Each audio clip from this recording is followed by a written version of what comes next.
ফৌজদারি অপরাধ যখনই করা হোক না কেন 100 বছর পরেও তার বিচার হতে পারে। 15 বছর পরে বিচার হচ্ছে কারণ এর মধ্যে জুলাই সংঘটিত হয়েছে। আজকে ট্রাইব্যুনাল 1-এ চিফ প্রসিকিউটর বনাম জিয়াউল আহসান যে মামলাটি রয়েছে, অর্থাৎ প্রায় 100 শতাধিক ব্যক্তিকে বলপূর্বক গুম এবং বিচার বহির্ভূত হত্যাকাণ্ডের যে অভিযোগ, সেই অভিযোগের আজকে চার্জ শুনানির দিন ধার্য ছিল। চার্জ শুনানিতে আজকে ডিফেন্স তাদের যুক্তিগুলো উপস্থাপন করেন। তারা একটি ডিসচার্জ পিটিশন দিয়েছিলেন। এই ডিসচার্জ পিটিশনে তারা বলার চেষ্টা করেছেন যে অভিযোগগুলো প্রসিকিউশন থেকে আনা হয়েছে জিয়াউল আহসানের বিরুদ্ধে, সেগুলো আসলে আনসাবস্টেন্সিয়েটেড এবং এগুলো আসলে যে সাক্ষ্য প্রমাণ রয়েছে সে সাক্ষ্য প্রমাণ দ্বারা সমর্থিত নয়। এই কারণে তারা ডিসচার্জ প্রার্থনা করেন।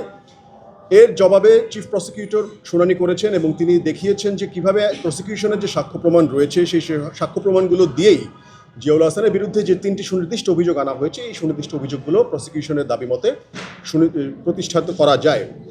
এই সামগ্রিক শুনানির আলোকে মাননীয় ট্রাইব্যুনাল আগামী 14 জানুয়ারি এই চার্জ শুনানির বিষয়ে আদেশ গঠনের জন্য দিন ধার্য করেছেন। অর্থাৎ আগামী 14 জানুয়ারিতেই এই চার্জ গঠন হবে কি হবে না এই বিষয়ে মাননীয় ট্রাইব্যুনাল আদেশ দিবেন।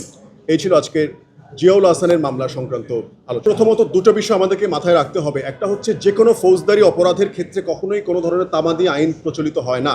অর্থাৎ ফৌজদারি অপরাধ যখনই করা হোক না কেন 100 বছর পরেও তার বিচার হতে পারে।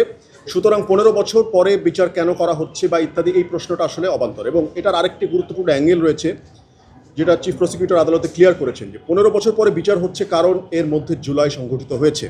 এই জুলাই সংঘটিত হয়েছেই হচ্ছে বিগত বছরগুলোতে ন্যায় বিচার যেন মানুষ পেতে পারে এবং যারা বিচার বঞ্চিত ছিলেন, যারা এত বছর বিচারের জন্য দাঁড়ে দাঁড়িয়ে ঘুরেছিলেন, সেই বিষয়গুলো যেন মানুষ বিচার পেতে পারে। তার জন্যই আসলে জুলাই এবং এই বিপ্লবের পরে আজকে যেহেতু অপরাধগুলোর জন্য আদালতে মামলা হয়েছে, এই মামলার প্রেক্ষিতে আজকে বিচার হচ্ছে। সুতরাং সময়ে দেরি হচ্ছে কেন বা এত দেরি পরে কেন, এটা আসলে খুব বেশি গ্রহণযোগ্য বা কোনো যুক্তিগ্রাহ্য আলোচনা নয়। তিনি সাক্ষ্য যখন আসলে সশরীরে সাক্ষ্য দেবেন তখনই আসলে বিষয়টা পরিষ্কার হবে। আমরা আজকে শুধুমাত্র আমাদের সাক্ষ্য প্রমাণ থেকে দেখিয়েছি যে জিয়াউল আহসানকে আজকে ডিফেন্স যেভাবে একজন প্রফেশনাল অফিসার হিসেবে প্রতিষ্ঠা করার চেষ্টা করেছেন তাদের সাবমিশনের মাধ্যমে, আমরা শুধুমাত্র অতটুকু অংশই কোর্টে পড়েছি যে তার বাহিনীর প্রধান যিনি ছিলেন সেই সময়ে, এই জিয়াউল আহসান সম্পর্কে তার মনোভাব কী ছিল, এই বিষয়টা তিনি সেখানে আমরা তার সাক্ষ্য প্রমাণ রিড আউট করার মাধ্যমে আমরা দেখিয়েছি। বাট তিনি সাক্ষ্যে মূলত কি বলেছেন সেটি যখন তিনি সশরীরে সাক্ষ্য দেবেন আদালতে, তিনি তখন বলতে পারবেন এবং আপনারা সেটা দেখবেন।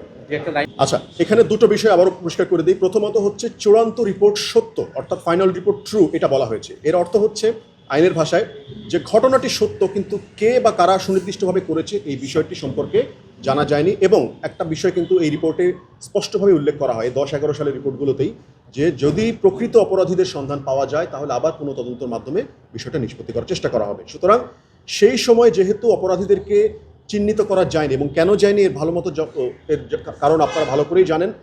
আমাদের ফর্মাল চার্জেও আমরা এটি উল্লেখ করে দিয়েছি স্পষ্টভাবে যে জিয়াউল আহসান সহ তার যারা সমসাময়িক অফিসার ছিলেন, যারা প্রভাবশালী ভূমিকায় ছিলেন, তাদের ইচ্ছামতো ফরমায়েশি তদন্ত রিপোর্টও কিন্তু তৎকালীন সময়গুলোতে দাখিল করা হয়েছিল।